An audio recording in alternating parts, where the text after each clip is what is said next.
Hey there, I'm Richie Rosner and welcome to Tiger TV. In today's episode, we're going to talk about the ACT that some of the juniors just took, and we have a special interview with Mr. Adam Erickson. And then we're going to move to a quick segment about Mr. Lambato's alleged nicest man in the world. And then finally, we're going to talk about the apocalypse and the doomsday theory that's coming up on December 21st.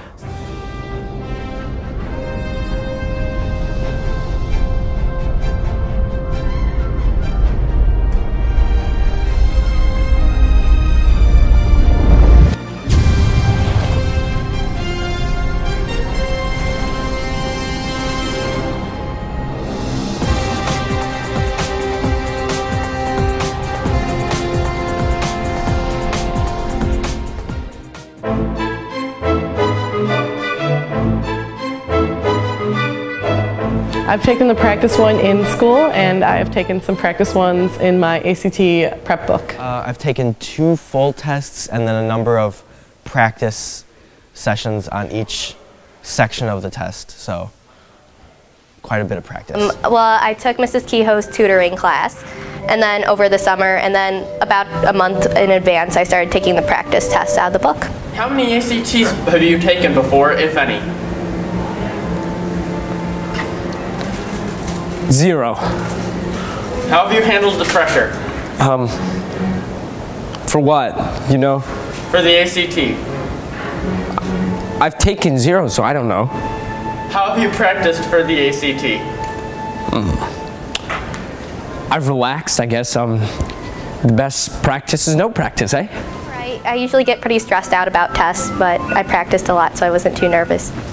Well, I am currently enlisted in a class which is both like a classroom setting, and then also I meet one-on-one with the tutor. I've handled the pressure well. I wasn't really nervous, but now I'm starting to get a little bit more nervous as it comes closer to Saturday. I'm not super worried about it. I think I'm pretty confident I'll do pretty well. I did get a 36. I aced it. Perfect score. Yeah, 36%, that's what they said. Yeah. I did not. Rats.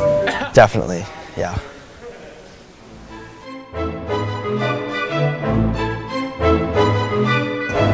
Excuse me, Adam. Oh, hey, yeah? Just out of curiosity, how many ACTs have you taken before? 2. How did you handle the pressure when you took the ACT?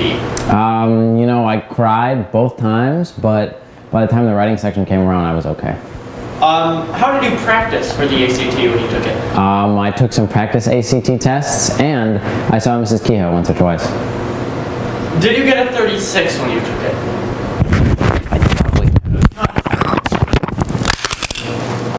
Behind this door lives a teacher. A teacher known for being too nice. A teacher known for his spidey sense. A teacher known for being too awesome. Behind this door lives Lambo. The real story. For my birthday, Lambo made everybody sing to me and wished me a sweet 17. Mr. Lambatos, or Mr. Lambo, is a great teacher. I have him for access. Whenever I go in, he'll help you. He'll let you use the computer.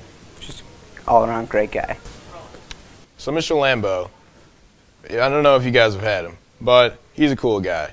Last year, the Words Project, right? I could not find my words for the life of me. But Mr. Lambo, cool guy, right?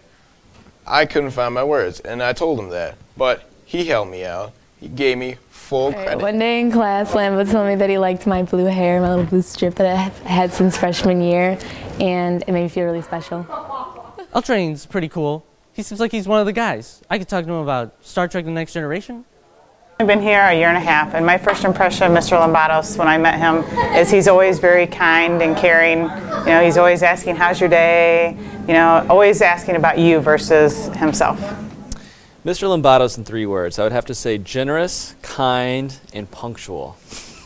The punctual part's a little bit of a joke, though, because my favorite thing about Mr. Lombados is every morning I'm usually here by about anywhere from 6:30 to 6:45, and Mr. Lombados is usually running in about 7:15, 7:20 after making copies up in the copy room. But that's one thing that I love about him. He's always got a lot of energy in the mornings. A couple years ago, after school, we were, when I say we, the social studies teachers were, we were going out to meet at a local establishment, shall we say. It was the end of the week, and we were looking to unwind a little bit. Anyway, it was several of us that were going, and Mr. Lambados was one of us that were going to go to this place, and lo and behold, big surprise, he's late arriving. So we're, where is he? Where is he? We're starting to get a little nervous about what happened to him. And finally, very, very late, he finally arrives, and he's got like blood on the front of his shirt. And we're like, what the heck happened to you?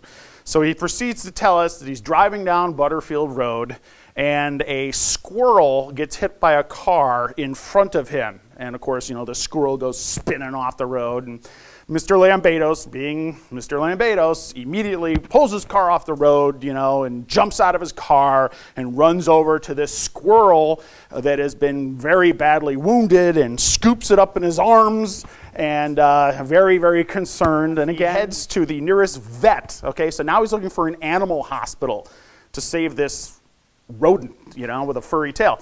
And he pulls into this vet hospital or this animal hospital, and of course I'm sure they looked at him like, you know, like he was crazy. Why didn't you just leave it in the ditch? But he brings it in, and of course they see how upset he is, and they're very nice to him, and they tell him we're going to do everything we can. And he waits for a while, and I think they kind of just wanted him to leave so they could like put it out of its misery, but they, you know, could clearly see he was upset. You know, why God, you know, take me instead, that kind of thing. So anyway, he finally leaves, and they tell him, you know, call us tomorrow and we'll let you know, which of course it was not good news. But he finally shows up and joins us, and he tells us the story. So the next day in school, I grabbed one of my kids' Beanie Babies, and we had this waiting on his desk for him. So this was the gift we gave to him the next day for attempting to save the life of an innocent squirrel. Happy birthday, dear Dad.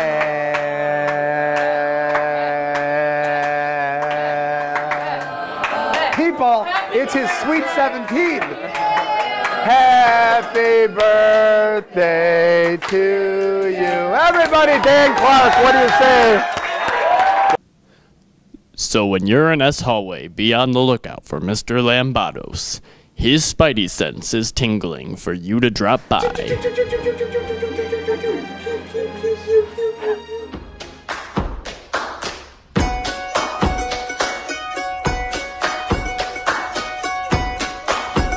Hi, I'm Hannah Korup, and Apples and Carrots is a charity that I started last Christmas to help collect fresh produce for families in our community, mainly because it's really hard for them to get fruits and vegetables because they're so expensive. And we're actually going to have a collection here at South next week. And here are some interviews from some clients that have been helped by this charity. Thank you, and please donate as much as you can. Okay, so is fresh produce hard for you to come by this time of year? Right now it is, actually. And why is that? Well, because it's out of season and we went through a drought. What's your favorite kind of fruit and vegetable that you like to eat? You like pears? I like carrots. Cucumbers. Apples. Yeah, I like that too. And would you guys like it more if you could have more of those things to eat every day? Yeah, you like that? All right, well, thank you for answering my questions, guys. You're awesome. Thank you, guys. Hi, I'm McKenna Keibel. And I'm Ryan LaFleur. And we're from JKB. We're teaming up with Apples and Carrots for a fresh produce drive. So the week of December 17th, we need all of you guys to bring in fresh produce and put them in the bins in the comments so we can donate them to the loaves and fishes. Thank you. Thank you.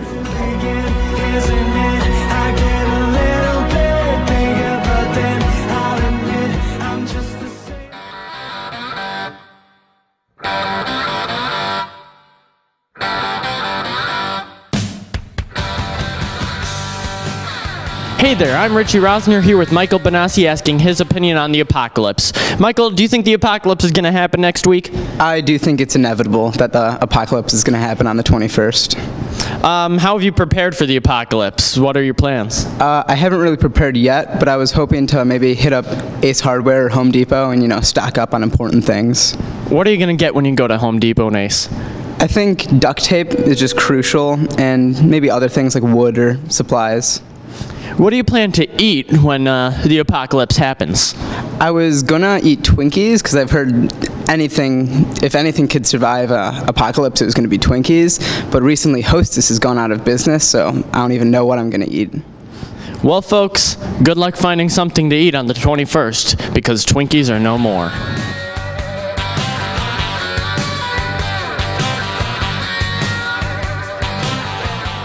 Yes, it is. Well, my brother and I had looked it up and we found out the Mayan calendar, or somebody had told us that the Mayan calendar was off or something like that, so no.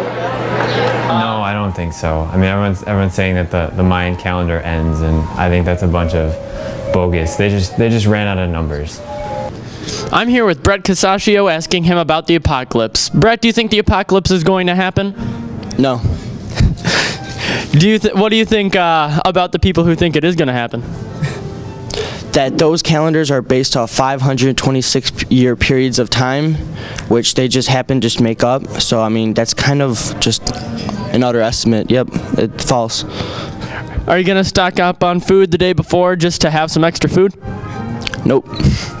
Well, we've got a boring apocalypse survivor here.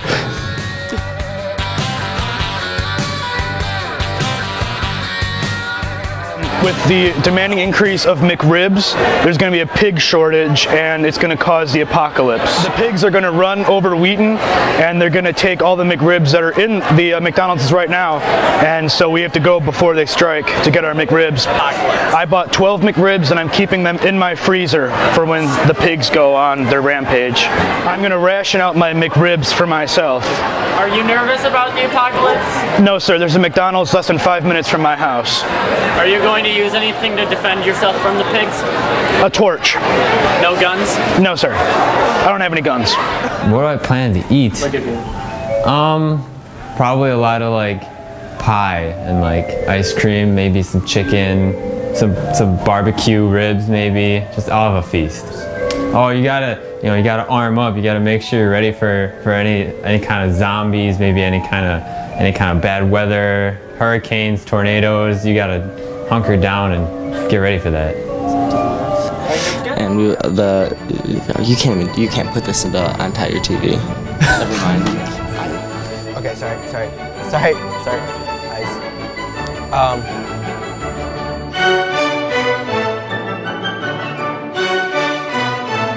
ACTs all the way through. Sorry, I did it. He's helping me. I know. I'm just making it look convincing. I have not taken a real one, so oh wait, do it again. Let's go. Let's try that again. Did you get a 36? I got a 36. I'm not doing anything better.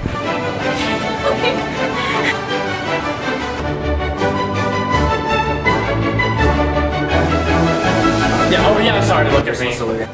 Super awesome. No, cut it. I hate it. Thanks for tuning in to Tiger TV. I'm Richie Rosner, and for all of us here in broadcast media, have a great weekend.